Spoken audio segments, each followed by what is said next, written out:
Non veg ஸ்டைலில் veg white kurma எப்படி பண்ணலான்னு பார்க்கலாமா?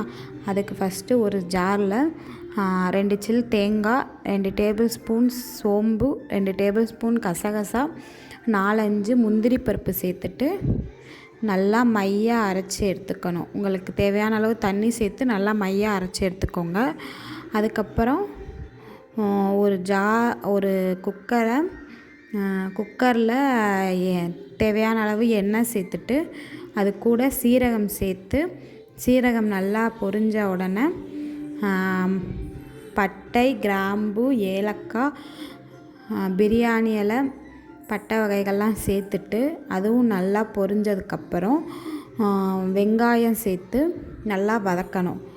வெங்காயத்தோட கலர் மாறினதுக்கப்புறம் தேவையான அளவு உப்பு சேர்த்துட்டு இஞ்சி பூண்டு பேஸ்ட் சேர்த்து நல்லா வதக்கிட்டு அது கூட 2 தக்காளி சேர்த்து அதுவும் நல்லா குழைவாக வேந்ததுக்கப்புறம்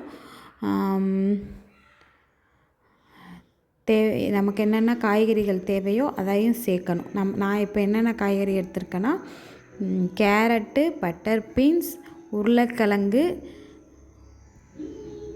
பீன்ஸ் இது 4 எடுத்திருக்கேன்.